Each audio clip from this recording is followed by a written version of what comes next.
अब non cooperation movement की बात करेंगे, क्योंकि खिलाफत मूवमेंट इसके साथ मर्ज हो गया, दोनों एक ही मूवमेंट बन गए।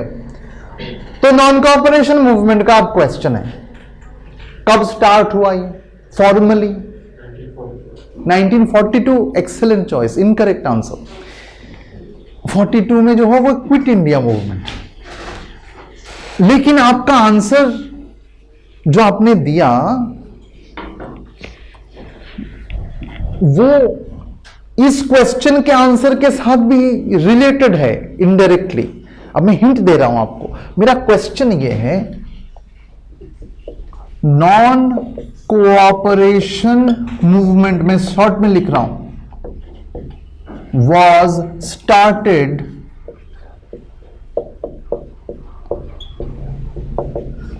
On which date?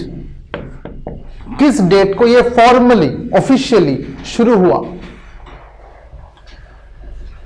वैसे तो डेट याद रखना मुश्किल है, लेकिन आपने क्या कहा? 1942 क्विट इंडिया मूवमेंट। वो कब शुरू हुआ उसके साथ एक लिंक है। मैं हिंट दे रहा हूं, बताओ, थोड़ा दिमाग लगाओ, मुझे बताओ। 10 सेकेंड का टाइम। क्या डेट हो सकता है, क्या मंथ हो सकता है? पहले मंथ बताओ। Well tried, incorrect answer. अगस्त। क्यों? क्योंकि 1942 भी अगस्त में शुरू हुई, उसका नाम है अगस्त क्रांति। वो 8 अगस्त, ये 1 अगस्त, सभी अगस्त ही अगस्त।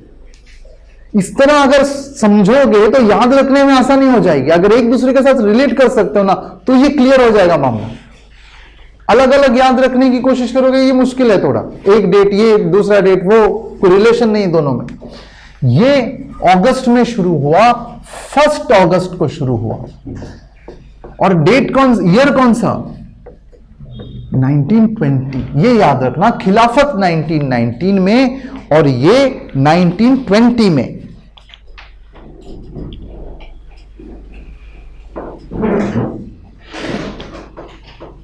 तो इनडायरेक्टली एक क्वेश्चन ये आ सकता है, खिलाफत मूवमेंट को नॉन कोऑपरेशन मूवमेंट के साथ कब मर्ज किया? When was खिलाफत movement merged with the non cooperation movement? Year पूछ रहे हैं, डेट नहीं है। क्या ईयर होगा?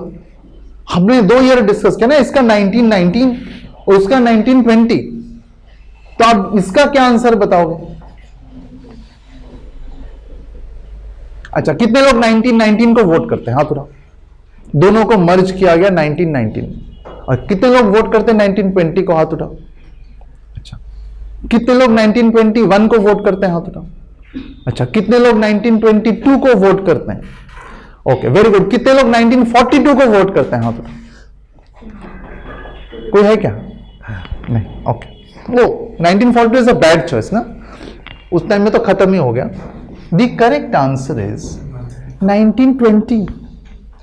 जब ये शुरू हुआ, जब नॉन कोऑपरेशन शुरू हुआ, तभी दोनों मिलके एक हो गए। तो खिलाफत अलग से नहीं था, दोनों मिलके एक मूवमेंट थे, नॉन कोऑपरेशन। इसलिए इसका डेट अगर कोई पूछे तो आप वही बताओगे 1920, क्योंकि 1920 में ये शुरू हो गया था और उसका अलग से एग्जिस्टेंस फिर नहीं था। तो non cooperation movement Congress, Indian national Congress का मूवमेंट था, इसमें खिलाफत मर्ज हो गई। अब इससे क्वेश्चन ये जनरेट होता है कि नॉन कोऑपरेशन मूवमेंट को अप्रूवल कौन से सेशन में मिला? इंडियन नेशनल कांग्रेस के कौन से सेशन में इसको अप्रूवल मिला? मैं शॉर्ट में लिख रहा हूं कि नॉन कोऑपरेशन मूवमेंट, असहयोग आंदोलन, इंडियन नेशनल कांग्रेस, आईएनसी में शॉर्ट में लिख रहा हूं, समझ लोगे ना?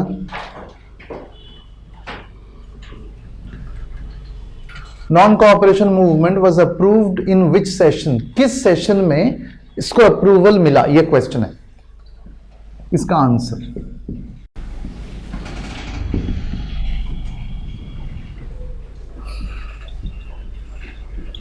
इसके दो आंसर्स हैं, दोनों देता हूं और समझाता हूं। कैलकाटा सेशन जो हुआ सितंबर 1920 में, ये पहला आंसर। दूसरा आंसर,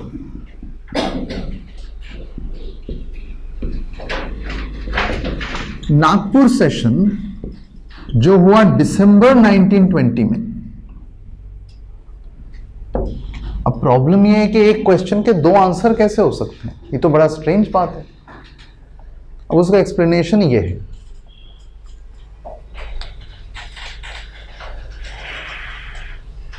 ये स्पेशल सेशन था, स्पेशल सेशन था।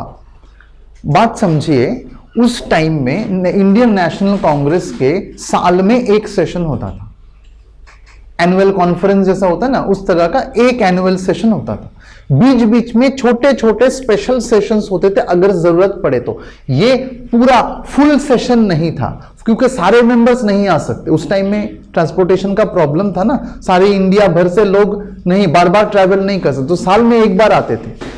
ये स्पेशल सेशन था, छोटा सेशन था। इस सेशन में उसको अप्रूवल दे दिया गया फॉर्मली, लेकिन मेन जो सेशन था, ईयर का जो साल में जो एक बड़ा सेशन होता है, वो हुआ ये नागपुर सेशन।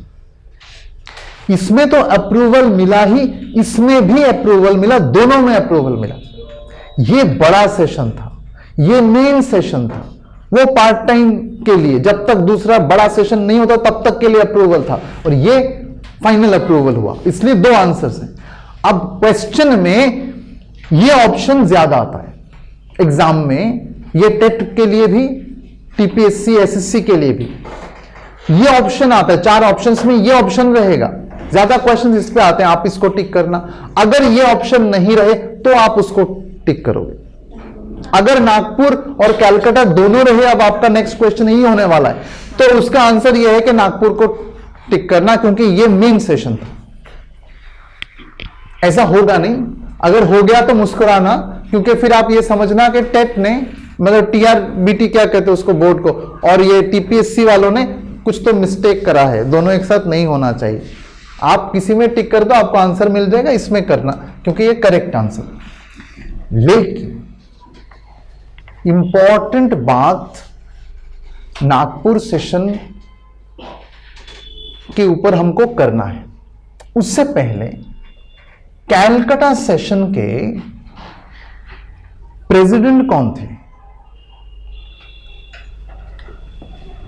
हर साल में एक सेशन होता था, हर सेशन का अलग अलग प्रेसिडेंट। आप सोचोगे ये तो बड़ा मुश्किल है भाई, फिर तो सारे सेशंस याद रखने पड़ेंगे, सारे के प्रेसिडेंट्स याद रखने पड़ेंगे।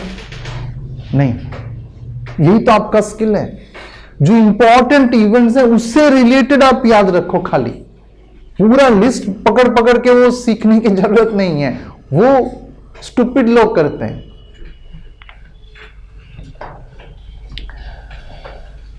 इसके प्रेसिडेंट थे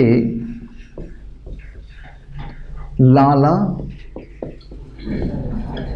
लाजपत राय। जिसको दूसरे नाम से बुलाया जाता था, उनको किस नाम से बुलाया जाता था? हाथ उठाओ। He was known as dash. अगर ये क्वेश्चन है, रिलेटेड क्वेश्चन है, he was known as dash. Options: Punjab Kesari, the lion of Punjab,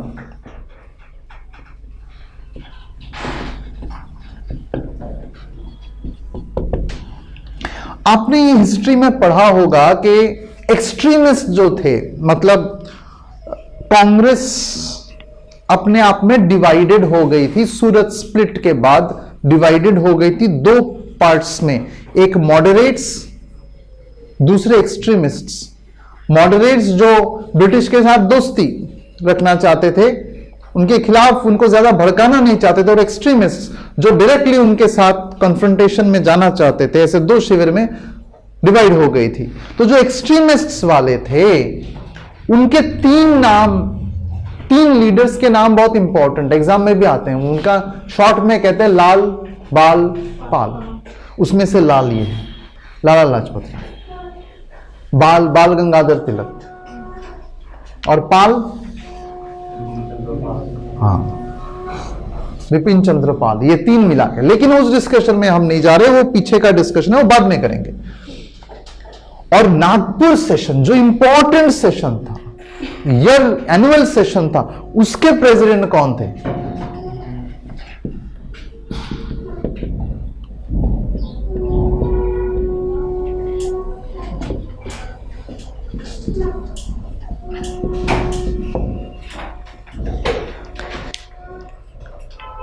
ATM card होता है ना, एटीएम कार्ड के पीछे वो जो 3 नंबर्स लिखे रहते हैं, क्या लिखा रहता है उसमें?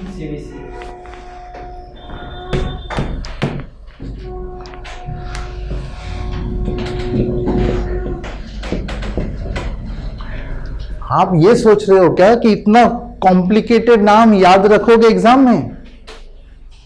विजय राघव चैरियर, वो चैरियट आ जाएगा, चैरियर उड़ जाएगा। सीवीसी याद रखो। We need to be smart. आपको एग्जैक्टली याद रखने की जरूरत नहीं, देख के पता होना चाहिए, देख के याद आना चाहिए, ये आपका काम। मेन डिस्कशन अब करने वाले, जो सबसे इंपॉर्टेंट पार्ट है वो अब करने वाले हैं। अब तक कांग्रेस का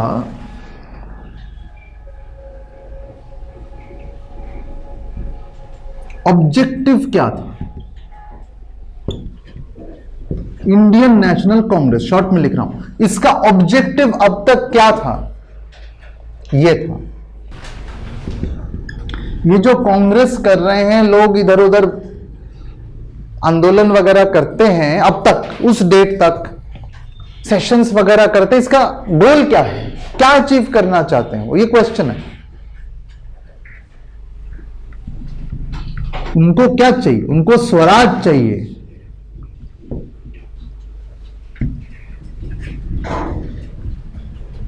थ्रू कॉन्स्टिट्यूशनल मीन्स, कॉन्स्टिट्यूशन को मानते हुए, नियमों को, अंग्रेज सरकार द्वारा बनाए गए नियमों को मानते हुए उनको स्वराज चाहिए। यह पूर्ण स्वराज नहीं है, यह कंप्लीट इंडिपेंडेंस वाला स्वराज नहीं है, यह ऑटोनॉमी वाला स्वराज है।